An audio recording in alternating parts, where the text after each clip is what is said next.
Gennelle, it's my pleasure to chat with you today. How are you doing? I haven't done a lot of these. I'm not gonna lie, but I'm doing well. How are you? Good, good. I mean, I feel like it's such an unusual question to ask. Kind of feels like the first time in 15 months when you ask somebody how they're doing, they can give you an answer Yeah, that's like it's a loaded a little question at this weird. point. Um, Pick your poison, good or bad. but it's good. I'm glad we can be here today in somewhat still the virtual realm and spend some time chit chatting. Maybe if we can begin with you talking a little bit about yourself and giving us a brief intro into you. Okay. I'm Janelle, 22 years old. I moved here from Manila, I think 6 years ago, 5 years ago. I think my memory is a little wonky on that, but I moved there around those times, and I'm a director, photographer, and whatever else I could get my hands on creatively, just to you know to get some emotions out of the way. Just a jack of all trades. I guess. I mean, I feel like when it comes to music, video, art, it's such a wide and expansive field. Do you remember growing up and seeing a music video that just really left its mark on you, and that you feel might even influence your practice a little bit today? I wasn't really conscious of it when I was a kid because when I was in the Philippines, like we just have those channels for music videos, and I remember seeing a lot of the old Fallout Boy music videos. Fallout Boy, My Chemical Romance. I think one of the ones that I really loved was Desolation Row, where they had like the mosh pits and stuff. That was amazing to me. I was like, whoa, you could make this? Like, did they have a live like was this a concert and then they just happened to have cameras? But later down the line, like a lot of that kind of just intersected with my newfound hobbies and passions. And I guess like that was a very unconscious introduction to the music video world for me because I was just like I'd be coming home from basketball, basketball with the kids in the neighborhood, and then I'd turn on like my TV, and then there'd be music videos all day. Yeah. Well, I feel like for so many kids, that's just like your formative music experience where you're just, you as you said it, you come home and you turn on TV and whatever is there, it's kind of what you're watching. And that accounts for a lot of your early exposure to a lot of artists and in a lot of ways helps to build and formulate your taste. Yeah, and it's like since given that the Philippines was a former colony, like we learned English in school, but I think for me a lot of the ways I learned English too was in music videos. So I'm just like, yo, what is this language? Oh, I'm learning this in school, aren't I? And then now it's yeah. That's how I think. Yeah, I think I learned English mostly through music videos, and then like school would just like come secondary because I don't know. Even though English is mandated in schools back home, like we'd still talk Tagalog in all the time. Mhm. But I think, now when you're in a position to either be behind the camera or directing, like what sorts of things about a music video will capture your eye? Like when you have a song and your job is to commit a visual to that song, what sorts of things excite you and interest you and that you find yourself really focused on? Um, I think it all really starts with emotion for me because I think sometimes I'll like blank out and then people will be like, "Yo, are you okay?" I'm just like, "Yeah, I'm just hearing songs in my head and I was like feeling things." But I think it always just starts with emotion for me, and then dissecting that, reflecting upon it, just seeing any themes or anything that will materialize or I can visualize with it, and I think that's what usually stands out, like how things feel first and foremost. Because, like I said, I get pensive and like introspective at times, so it's pretty it's pretty interesting seeing that. Like it's pretty interesting reflecting upon me acknowledging that with myself. I love that. I mean, in so many ways, like, what can you trust if not your gut instinct, right? Your body will tell you. Yeah, for sure. It, It's like yeah, your body will. your gut instinct is It'll, like, yo, fam, just like this is what you're feeling right now. Don't try to fight it because you're just gonna make it worse. yeah. As Primal Scream once said, "Don't fight it, feel it." So how's everybody feeling? But I read elsewhere that honesty is sometimes a guiding principle behind your work. And I think when you talk about emotion as well, I'm curious if you remember working on a particular project that sort of taught you the value of both honesty and emotion and kind of guiding and sculpting that final creative output. I think one of the more recent projects that I did last night by Boyfriend. I think that one I really had to be honest with myself and my emotions because that song is beautiful, but it's also heavy at the same time if you really take time to tune into the lyrics. So I had to be honest with myself because I was just like, okay, I'm feeling these emotions and I'm not trying to act cool feeling these emotions. So how can I portray the song in a way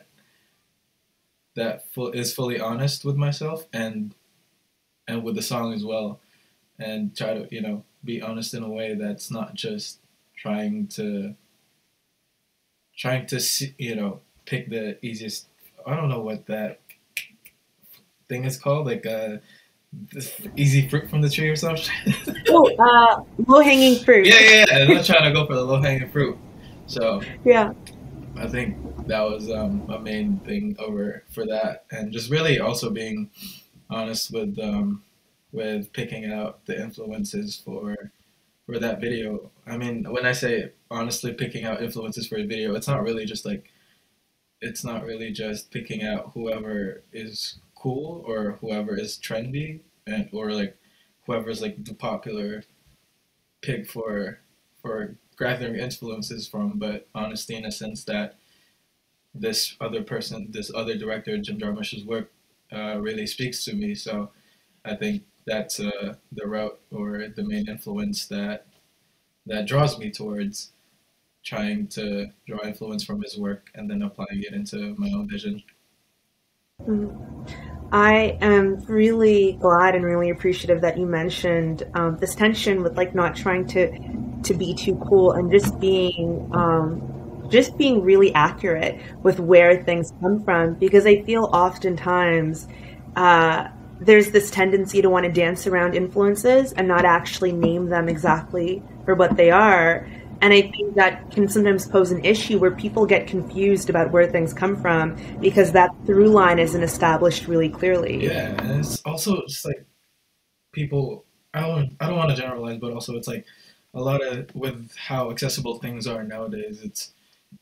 It's hard for some to really dig deep, but it's also a very necessary part of research in terms of of trying to frame situations for yourself because if you can't really dig deep and frame things properly within yourself, how are you going to be able to put it out honestly and meaningfully?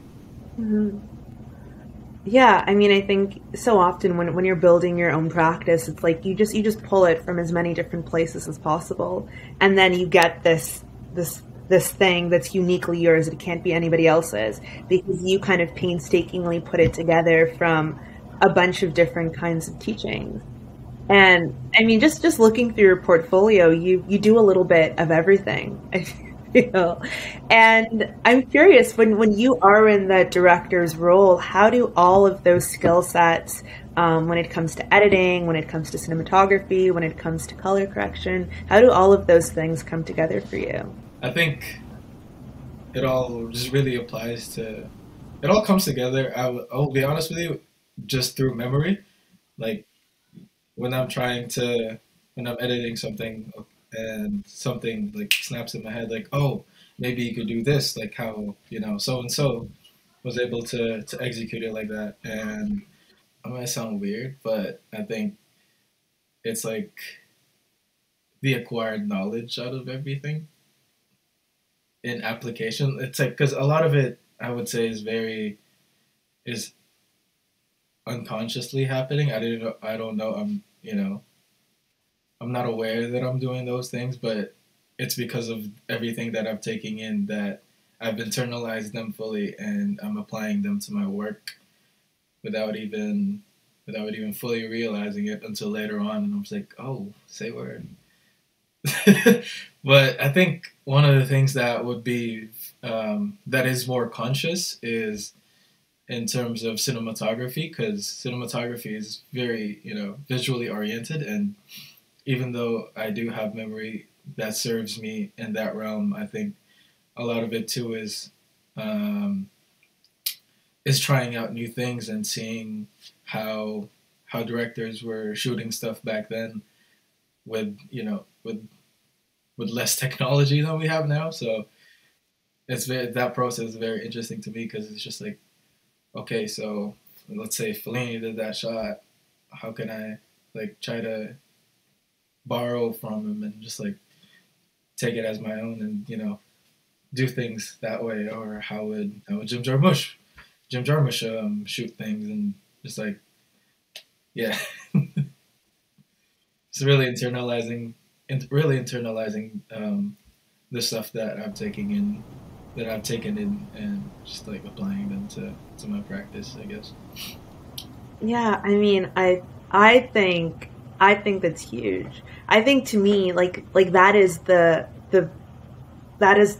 foundation of great art, is when everything around you that happens is valuable and you somehow figure out how to infuse it into your practice, and like no experience is wasted. Every experience you have is in service of your art and in service of your creativity. For sure, and I think a lot of that just is very important to be in the moment, because if your mind is elsewhere, you can't really take in all of the vast beauty that's around us. And I think it's really important it really starts with grounding yourself, I guess. Like, I'm not an authority on being in the moment, but given my experience with it, I think a lot of it is really it helps immensely to stay grounded in the moment and fully take in what's in front of you, because there's a lot of things going on all at once, and you know and it's up to us to pick and choose which sects of society or like everyday lives we pay attention to. hmm I think even thinking back to the video for boyfriend, and just how it feels like you're looking through somebody's memory. It has this sort of vignette quality. It feels both really fresh but old and familiar at the same time. And I'm curious. I mean, hearing you talk about that, it makes sense that you would put together a music video that conjures that kind of feeling. What was your like inspirational process for that? And I mean, maybe speaking a little bit to bringing in a little bit of the past, bringing in some of those older tools to help execute your final vision. I will say his name again, Jim Jarmusch. You can tell I'm a big fan, but I could tell. but that came at a time where a lot of the movies I was really taking in was Jim's. And it just so happens that the emotions that I feel during Jim's movies and the emotion that I felt during listening to Rashid boyfriend's music was one of the same, because what I love about Jim's movies is that it's an intersection between film and music always. Like, you will watch a Jim Jarmusch movie and you will notice like this soundtrack slaps all the time. Yeah. You know what I mean? So I think a lot of that draws heavily from Jim, and also Leos Carax, this French French director. Yeah, I think. Hold on, let me look that up for a second. I don't know. I'm like okay, yeah, it is Leo's character. I had to make sure. I don't want to get canceled by film Twitter, you know. Just do a little bit of fact checking. But Leos Carax and the movie Melbe Sang, that movie, that and Jim's catalog inspired me for that movie and for that music video, and also I guess a little bit of Bergman for the conversational, for the way the conversations are framed. But I think I just utilize those and then just like try to bridge that with what's being said in terms of the music that Rashid is, or boyfriend, sorry, um, that the music is playing. And yeah, I think a lot of that just really goes back to, you know, the tools and the influences from before that I try to take in for a project. Hmm. I mean, I think with so much going into your work, do you think that there's such thing as a like uniquely perfect shot? Do you think you've captured one? Have you seen one in somebody else's project, or if there's just a moment where you're like, this moment is just like a championship moment? It's 10 out of 10. Um, I think subjectively, yes. Like subjectively, yes. And I think one shot that I've seen like from before that's really that I'm just like wow, like oh my god, wow, like was I think it was that Flying Lotus video where the kids were running across the field and the sun, you know what I mean? Yes. Oh, Like with talking, I feel it. the Yeah. red sky, and it's just like it's like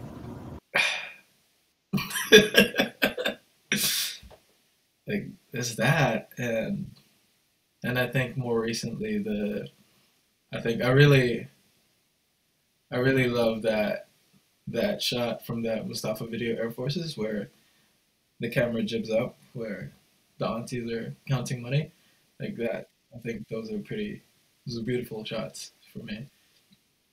Like they're just like chef's kiss.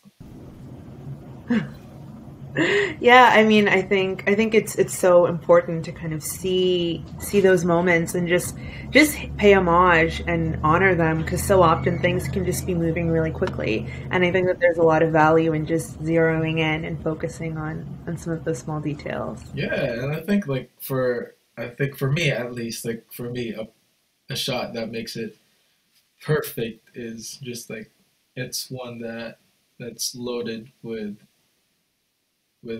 again emotion and intention, and I think it's one that kind of just like you know it in yourself when you see a shot and you're just like you feel moved.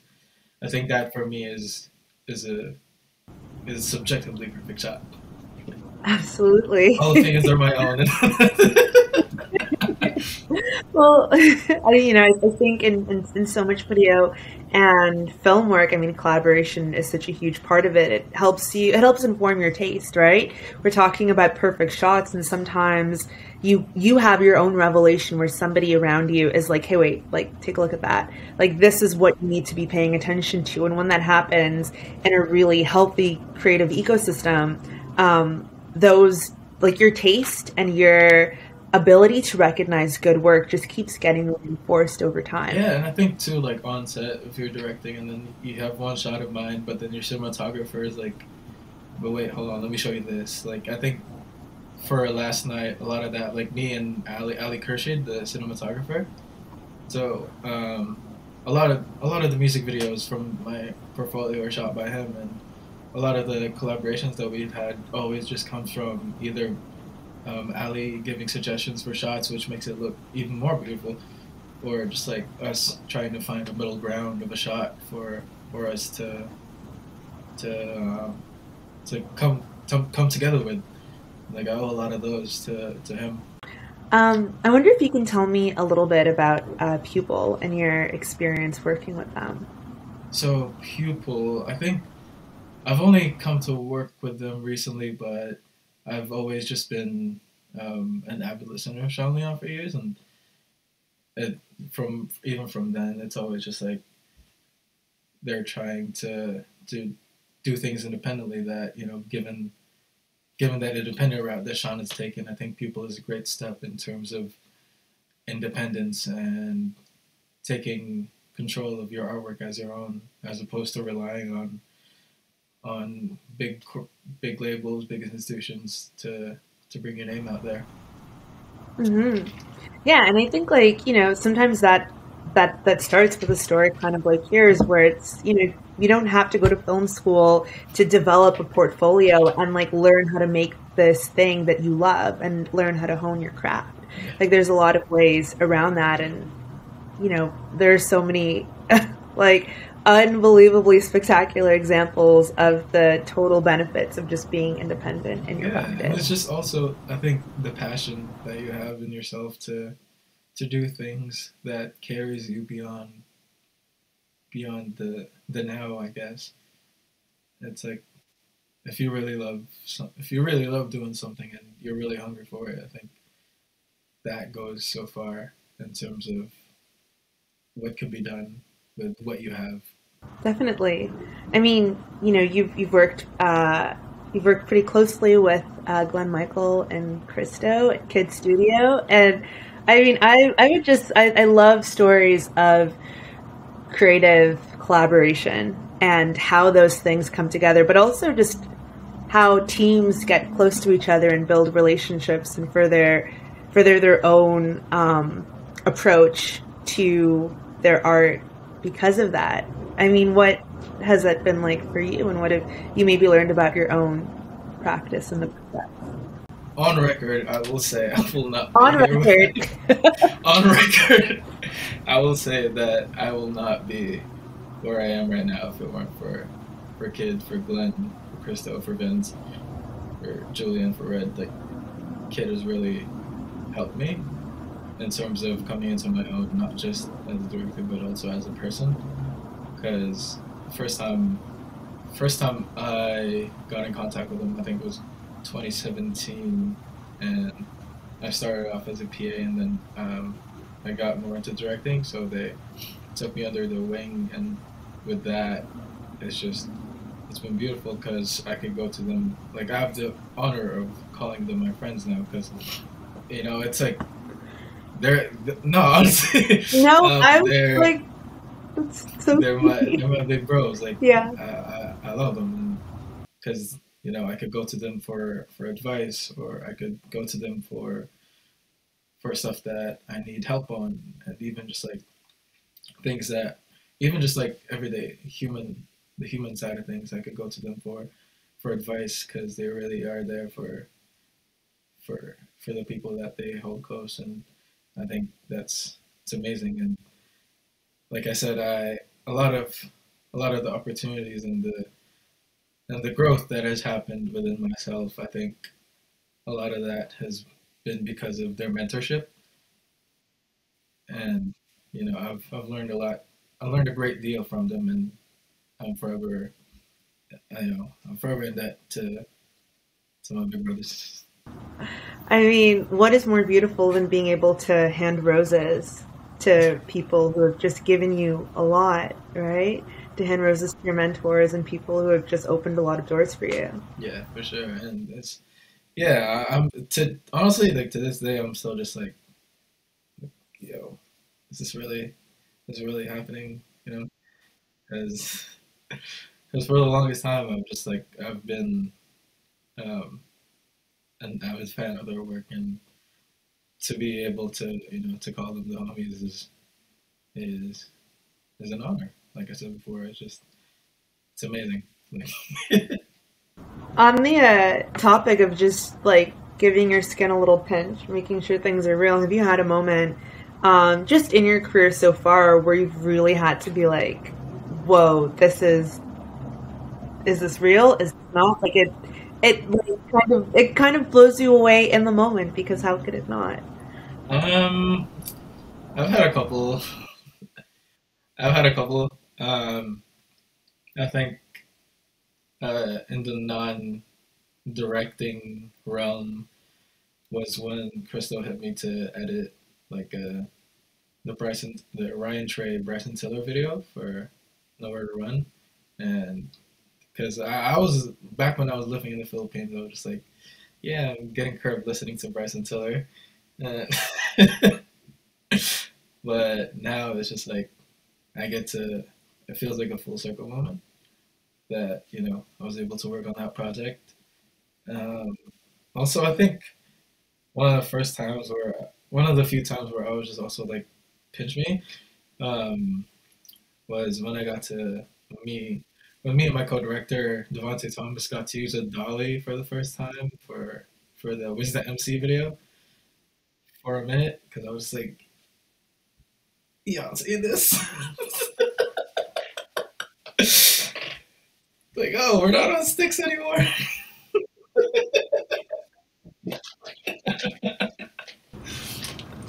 Oh, wow.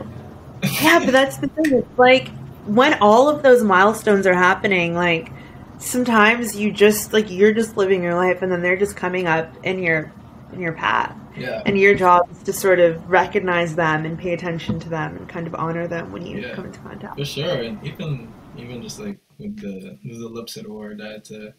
And funny enough, I hung out with Crystal that day when I got the award. So yeah, that was a pinch me moment too when I found out about the Lipset award. And I told my mom about it, and then my mom was like, "So is there a cash prize?" I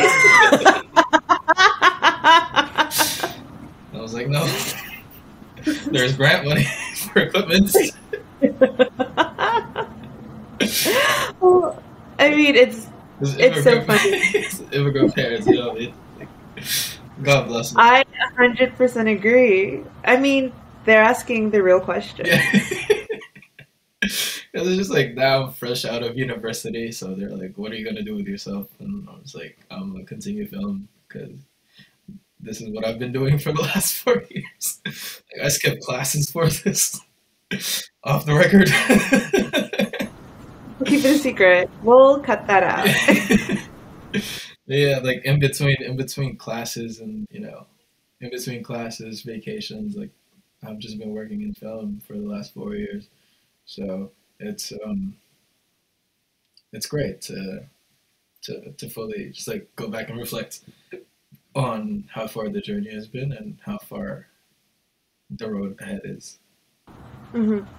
Well, I think for so many people looking to break into the industry, sometimes there's this misconception that you're allowed to still be a student, have your job, have your life, and also pursue your dream at the same time. Like it feels like you need to choose one or two, but your time will always come. And sometimes it's a little bit of a balancing act, and then when it happens, then it happens. Yeah, like there's no need to choose between one thing. Like if you really want to do it, you do it. But also you have to, I'm privileged enough to recognize that, I do have the time and like aside from work and all that, I do have the privilege of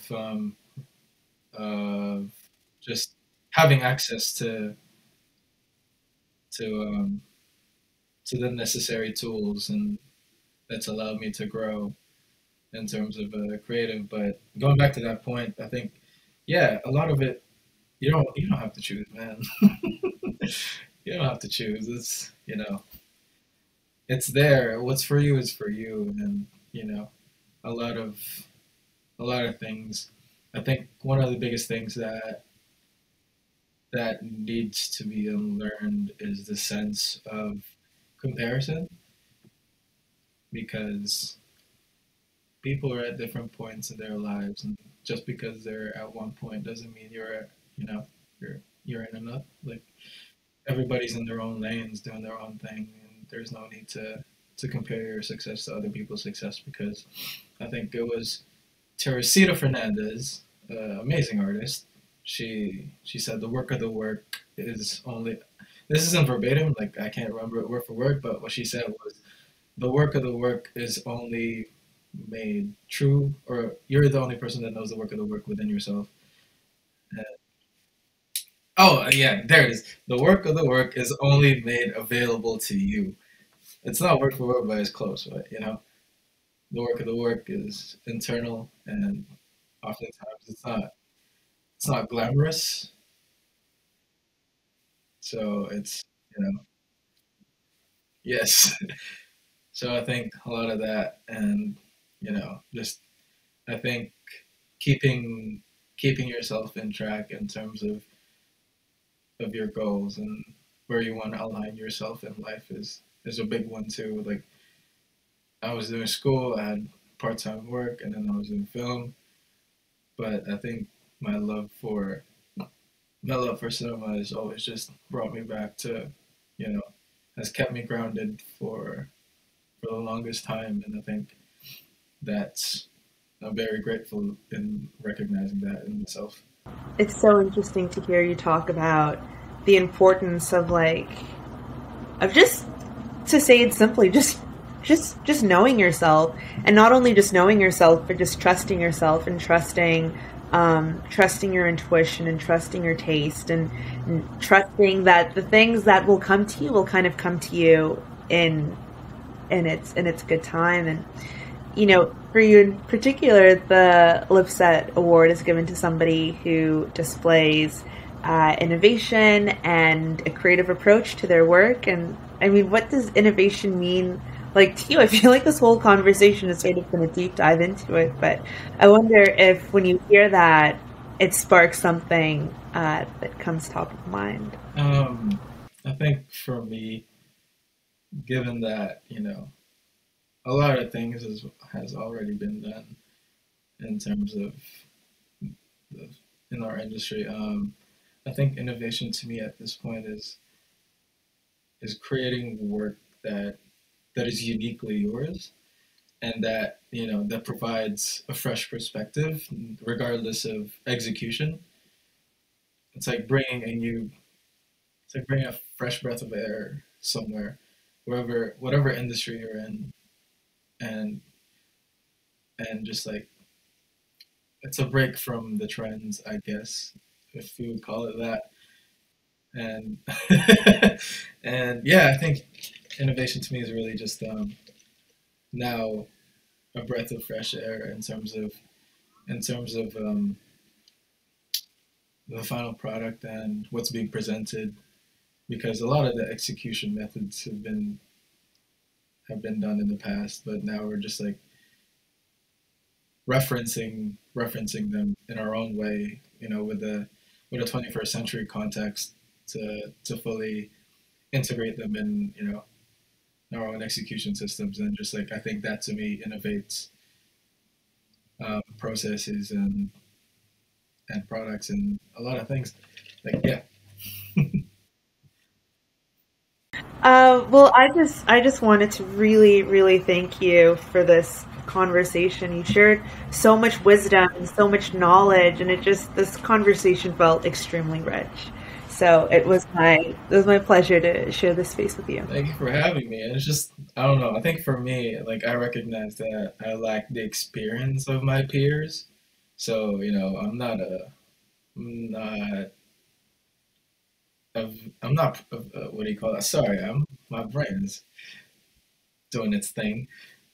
um, but I do lack the experience that my peers have. But I do recognize that I'm not a master at anything yet. So I think it's just I would like to acknowledge my lack of knowledge in things. Like I don't know everything, but I do recognize that there is a lot to learn still. And even though I don't have the same experience in years as my peers, I'm always just willing to learn and trying out new things for myself and try to try to create work that's true to me.